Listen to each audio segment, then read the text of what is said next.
cracking, everybody? Welcome back to another episode of Prison Break Raw. I'm your host, the one and only Big J. Go ahead and get this channel subscribed. Leave some messages or comments. Leave that thumbs up for the like, thumbs down for the not so like. Share it wherever you can share it, on your social media platforms, family and friends all over the place. Get the analytics pumping and moving. And on that one, let's get into this one. It's beginning to look a lot like doomsday everywhere you go. That's the buzz. That's the sound in the air. It's doomsday. The Antichrist is upon us. He suffered a mortal wound and was resurrected and became more popular than ever before. That's what we've been hearing for many, many moons, many decades, for a very, very long time. That's how you will know the Antichrist. Ye shall know him by the mortal wound that he receives, and he will be resurrected as if he was brought back from the dead, and everyone will look at him as if he's the savior of the world. He's been more popular before, but he's a wolf in sheep's clothing, and he will destroy the earth. He's the Antichrist. And of course, this thought was moving around in my head. Not that I believe it, because I don't believe in fairy tales. I don't subscribe to that kind of stuff. You know what I mean? Because a lot of that stuff was taken way out of context. A lot of people don't even know what the hell they're talking about.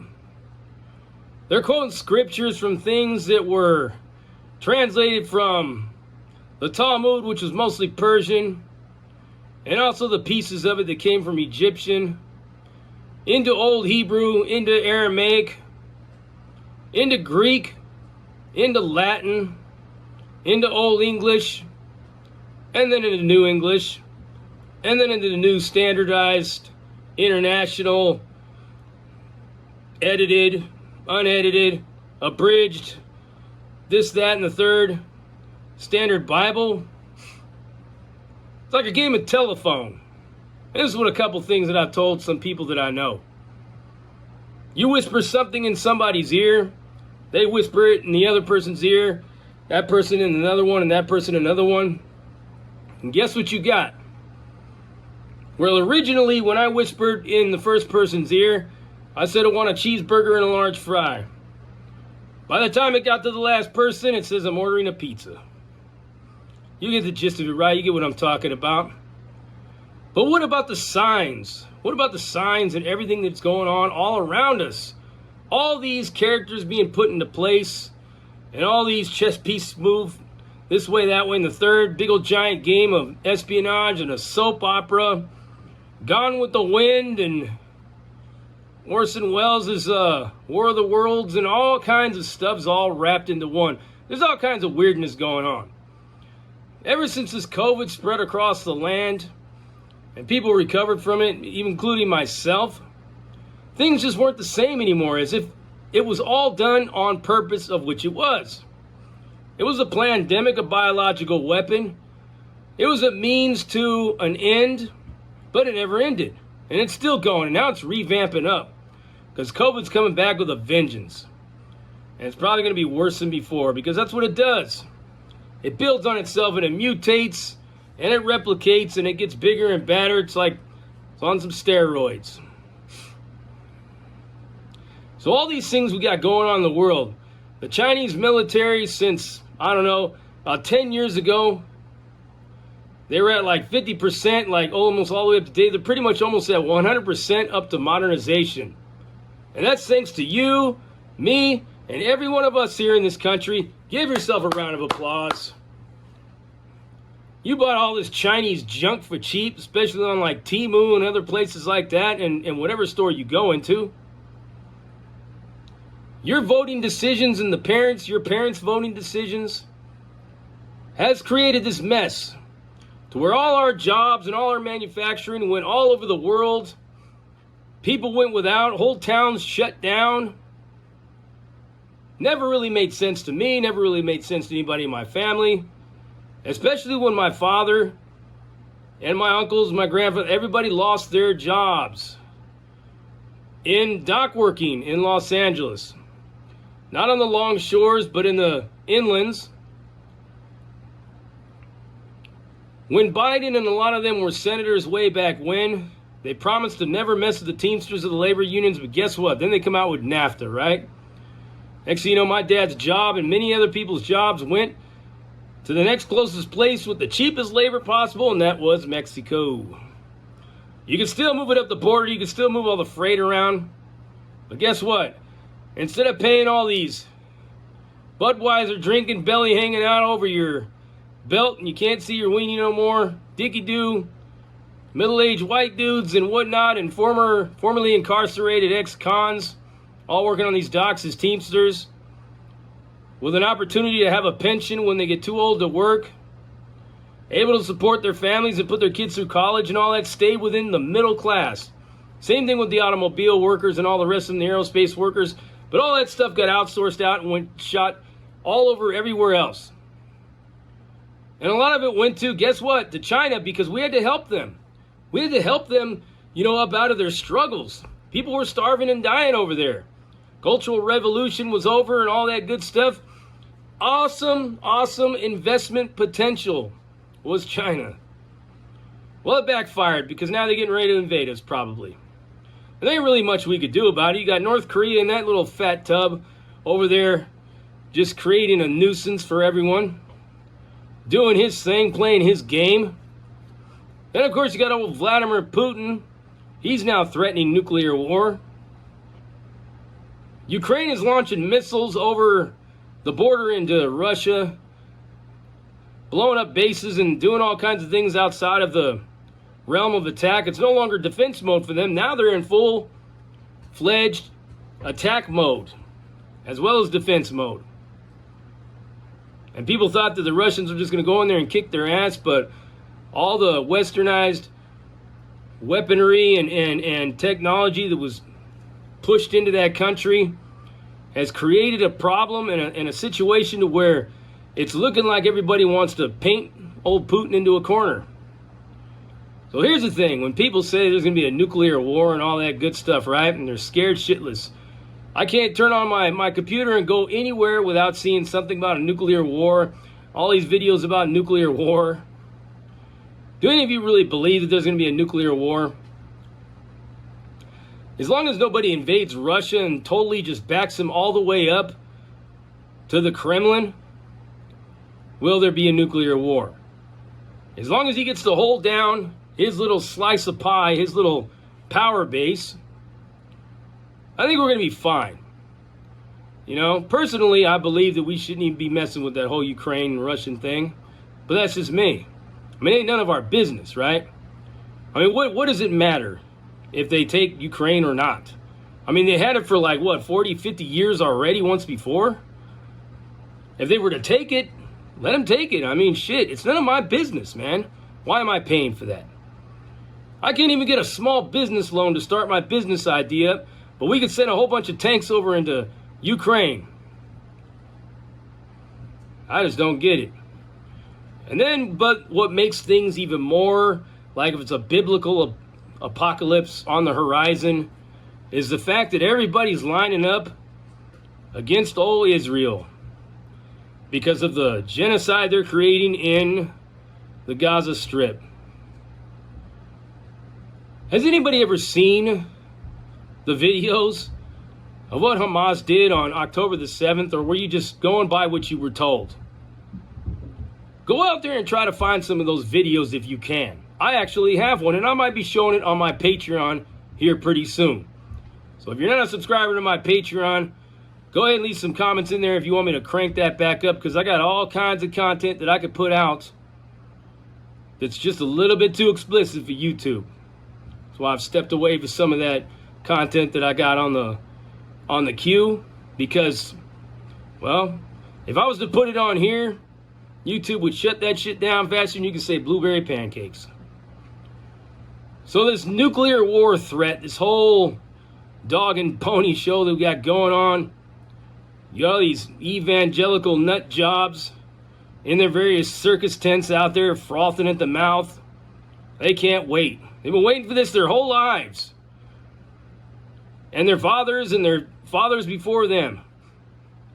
We've been hearing about doomsday and the end of the world and the apocalypse since as long as I can remember. But it never came. It never showed up.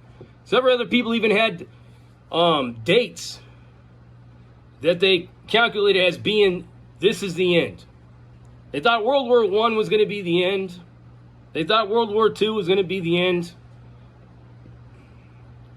It's a good selling point. It's a good way to make money, even though a lot of those people don't even believe it. Because you have to be a real sucker to really believe any of it, right, as to be the truth. These people are so greedy. Do you really think they're going to give up what they got?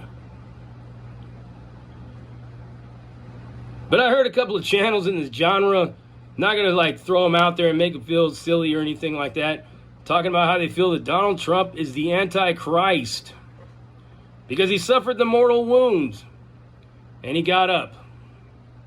And now he seems to be more popular than ever before. Or is he? I mean, you could look at it many different ways. Me, I don't subscribe to either party because to me, it really don't matter, people. Because I've said this before and I'll say it again. I'm a formerly incarcerated man who spent time in the state prison in California and in the federal system. With that said, I lost my gun rights. With that said, I became a second-class citizen. And a lot of people would be like, well, you know, you did it to yourself. You did it yourself. You didn't broke the laws. It's ironic because almost damn near everybody that's in the House of Representatives all have some kind of criminal charges in their past. Wife beaters, civil malcontents, child molesters, dope dealers, pimps, human traffickers, profiteers on the Colombian cocaine trade and the methamphetamine trade and the human trafficking trade and everything else. Profiteers and all that stuff. Mass murderers who dropped 2 bombs on a whole country in Japan to where now when you go to Nagasaki or Hiroshima, you get to see everybody's shadows like this on the wall. But you want to worry about if I had a stolen bench grinder so I get to lose my gun rights. Or I walked up into a bank with a note. Boo-hoo. Wow. You know, if you were to put me in the same category as a person that murdered 600 people, and then you have me, I robbed a bank with a note. And the court was asking the American public, who should we execute? If all of you was to choose me over that, boy, you're just a lot dumber and a lot weirder than I thought. But, I mean, that's just the way it is. You know, I mean, maybe if he had a better optical illusion or something like that that would draw you in on him. But other than that, it's crazy, right? But this is the world we're living in. I mean, to where you got a man who's convicted of I don't know how many freaking felonies. He's not going to be the president of the United States, but I can't have a fucking 6-shooter. Or a shotgun or anything like that. Even if it means to defend me and my family's lives. Whatever the case is with all those felonies that Trump's got or not, it don't matter to me and I could care less. Because to me, like I've said it before and I'll say it again, don't matter who's in there.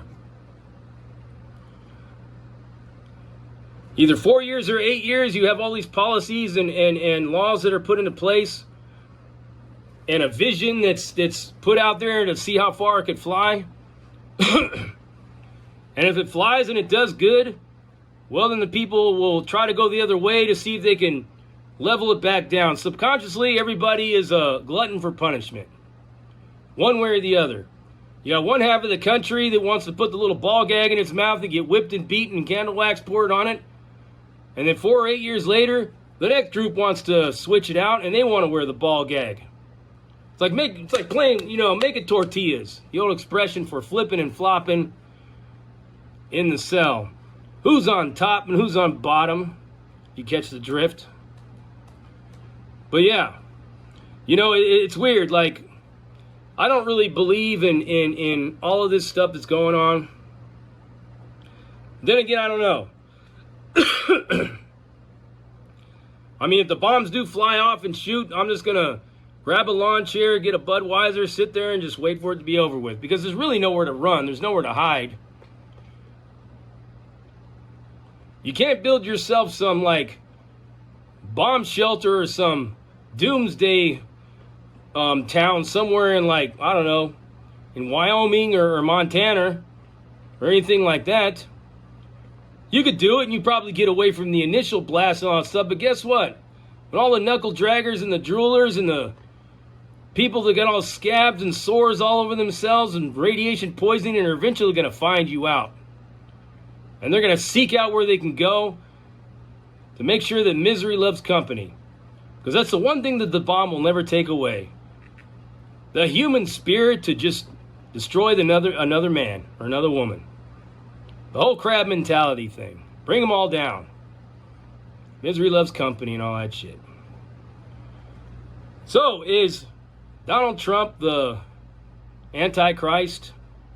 Probably not. I mean, you could look at it the other way around. You could say that because old Joe Biden stepped out, you know, he died, and now the mortal wound that was brought back up was in the form of Camel Joe Kamala, a.k.a. the prosecutor from California.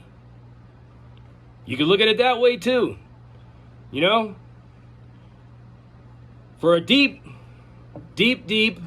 evangelical,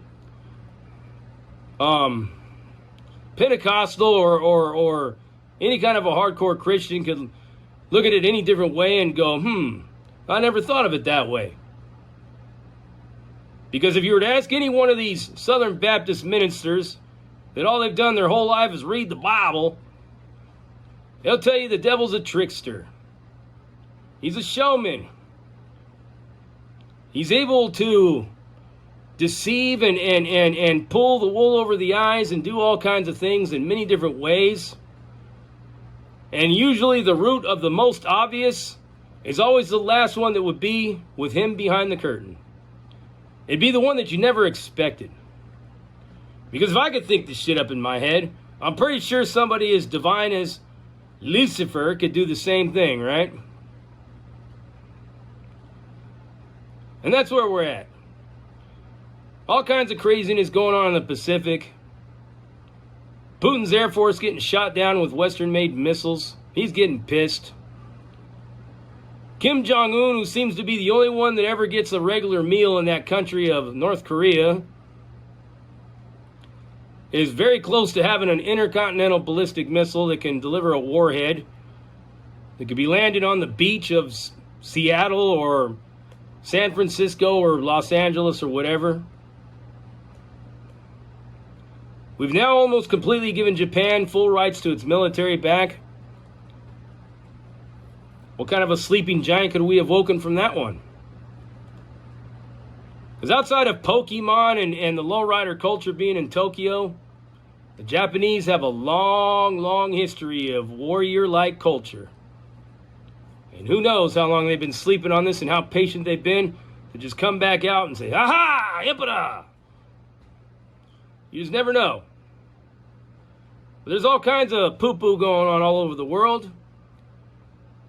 And you may have tuned out on this video because you want to listen to me talk about top ramens and busting cheeks and all kinds of other silliness. Meanwhile, we have all these problems and everything's going on, and this country's about ready to completely fall apart, maybe fall into total disarray, that we could be seeing a civil war type of a situation.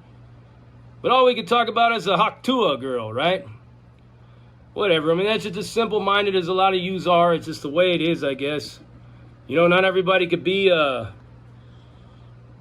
pragmatic or objective personality, or maybe even a Sigma male that's on the outside looking in and seeing all the nonsense and wondering, damn, how could this be fixed? But it might be a little bit too late. So, this whole thing with this election and this assassination attempt and all these other things, and people are tripping out. I'm calling it a conspiracy. Maybe not a conspiracy. It is not. I don't know. For all we know, this kid is just a stupid kid that got caught up in the moment. He had no kind of a social media presence whatsoever. Got tired of being a virgin. Spent too many nights jacking off to manga porn. And decided to finally make a name for himself and submit his name and his image, although as pimply and braced mouth as it could be, into the annals of history as a man who attempted to assassinate the president, along with Lee Harvey Oswald and the Grassy Knoll guy and the guy that killed the other ones and James Wilkes Booth and all the rest. Who knows? I don't know. None of you knows either. You can speculate until the cows come home. But is this doomsday? Are we in the Armageddon and everything that so many religious fanatics are so frothing at the mouth of? Well, let me tell you this. If that is true, then a lot of yous are in a whole lot of fucking trouble. Okay? Because as judgmental as most religious people are, you got Christians that hate Muslims, Muslims that hate Christians, Jews that hate Muslims, Muslims that hate Jews, and all this stuff like that. All of you has forgotten the one very important principle that was lost long ago. But the one thing that never really disappeared from all the translations from this language to this language to this language was love thy neighbor like you love thyself. And another one is when they asked Jesus, why are you hanging around with all these dope fiends and all these hookers and thieves and tax collectors and butt pirates and everything else? Why do you got all these people around you? You want to know what he told them? Judge not, for these shall be judged the same. Those who ask these kind of questions, or do these kind of things will be called least in the kingdom of heaven. So when you're sitting on that airline on your way up to heaven and you're in coach and you feel like you've been a good Christian because you read the Bible and go to Sunday service all the time, but yet look at transgenders and gay people and people with mohawks and people that want to put up a Baphomet statue and all kinds of the Muslims and whatnot as being evil and disgusting and despicable, and you curse them and wish that they would die. When you're sitting on that plane in coach and you're wondering why Aaron Ra is in first class, well, then you'll understand what Jesus' message was all along. Love your neighbor like you love yourself and quit judging. Because if we are in the end days, you better start loving each other. Better start loving and hugging each other, barbecuing with each other and all that good shit. Stop eating bacon on Sundays or Saturdays or whatever. Turn the lights off on Friday. Because it's like this. If all you people don't get your act together, you're going to be upset when I'm on first class and you're sitting in the back behind me getting coughed and hacked on and farted on by a 300-pound man. You already know who it is. You heard it right here. Risen, rag, raw, uncut, uncensored, no holds barred, not sugarcoated, not politically correct, all up in your face, slapping you with that dick of reality. And I'm out.